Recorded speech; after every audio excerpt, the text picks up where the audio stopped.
परम स्वतंत्र न सिर पर कोई, भावहि मन ही करहि सोई सोई। तो हम मनमानी हो जाते हैं, माता पिता को अल्पज्ञ मान लेते हैं, माता पिता के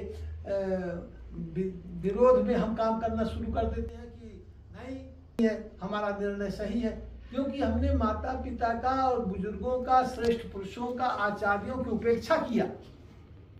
इसलिए नैतिक शिक्षा अनिवार्य है। नैतिक शिक्षा जो है जब प्रारंभिक शिक्षा से आ जाएगी, कक्षा 1 से, प्राथमिक शिक्षा में नैतिक शिक्षा अनिवार्य कर दिया जाए, जिसमें लोगों को यह बोध हो कि हमको जीवन शैली कैसी अपनाना है, हमको माता पिता के प्रति आदर कैसे करना है, हमको अपना वैवाहिक जीवन कैसे व्यतीत करना है। और दूसरी बात, ये तो हमारा कार्य है, सरकार के कार्य में हर काम सरकार के जिम्मे नहीं किया जा सकता है। सरकार तो हर चीज सरकार नहीं ढो सकती है, और न हर गली गली, मोहल्ले मोहल्ले, गांव गांव, घर घर सरकार हम ध्यान दे सकती है। ये तो हमारा समाज का कर्तव्य है, हम समाज के निर्माता बने, हम संस्कारवान बने, तो ये अपने आप ये स्थितियां जो है सब ठीक हो जाएंगी अपने आप। यह जो है संस्कारहीनता के कारण ही जब विचार हमारे समुचित पैदा नहीं होते, क्योंकि हमारा संस्कृति नहीं है, हमारे संस्कार नहीं है, हम बार बार संस्कारित होने से बचते रहते हैं, दूर भागते हैं आश्रमों से, गुरुजनों से, श्रेष्ठ पुरुषों से, और अपने श्रेष्ठ जो हमारे घर के लोग हैं उनके पास बैठना, उनसे बातचीत करना, ये सब हमसे दूर होते जा रहे हैं। केवल डिग्री ले रहे हैं पढ़ लिख करके और हम ऐसे हो रहे हैं, पर श्रेष्ठ पुरुषों को, बुजुर्गों से हम दूर हट रहे हैं। इसीलिए ये विसंगति हमारे यहाँ आ रही है। पहले प्राचीन देखा जाता था, प्राचीन समय में, कि जो भी हमारे यहाँ बालक होते थे वो दादाजी के पास बैठते थे, दादी के पास बैठते थे, सुंदर कथा कहानी सुनते थे, उनमें एक संस्कार का सृजन होता था। विद्यालयों में भी उनको गुरुजन लोग जो है एक संस्कार की शिक्षा देते थे, गुरुकुल पद्धति होती थी। तो गुरुकुल पद्धति में उनको जीवन शैली, उनको अपने परिवार में, समाज में कैसे रहना है, कैसे आप जो है सूर्य और चंद्रमा जैसे निखर करके आना है आपको अब समाज में से।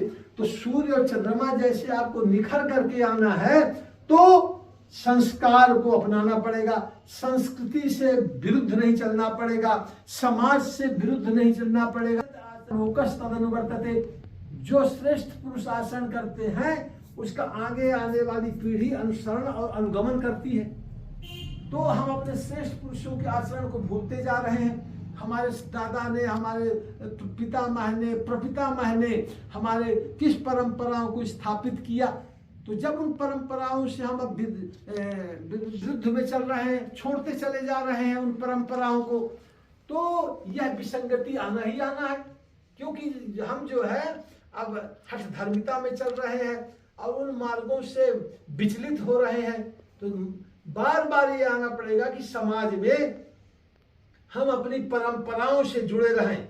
हम चाहे मेडिकल की शिक्षा करें, इंजीनियर बने, आईएएस बने, वैज्ञानिक बने, किसी भी क्षेत्र में हम सर्वोच्च बने, हम खगोल वैज्ञानिक बने, हम भूगोल वैज्ञानिक बने, हम कुछ भी बने, परंतु हम जो है, जो हमारी मूल संस्कृति है, उसको हम बिना छोड़े हम ये सब कुछ बनेंगे। हम देश की यात्रा करें, विदेश की यात्रा करें।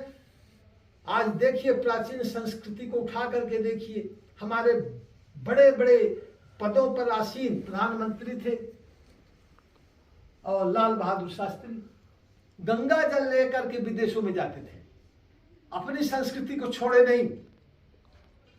नरेंद्र मोदी, हमारे माननीय लोकप्रिय प्रधानमंत्री, विदेशों में गए, वहां नवरात्र पड़ा, वहां का भोजन नहीं किए, केवल नींबू जल खा करके रहे, नींबू जल।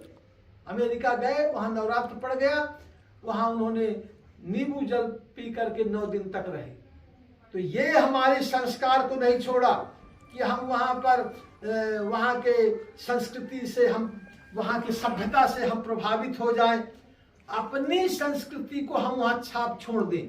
आज देखिए, जब कोरोना आया तो नमस्ते चालू हो गया, वहां पर नमस्ते शब्द हमारा है, भारतीय संस्कृति का, क्योंकि उसमें हाथ मिला नहीं सकते, गले मिल नहीं सकते थे कोरोना में, तो लोगों ने हाथ जोड़ के प्रणाम करना शुरू किया। विदेशों में भी हमारी संस्कृति वहां कोरोना ने पहुंचा दिया, हाथ जोड़ के प्रणाम करना।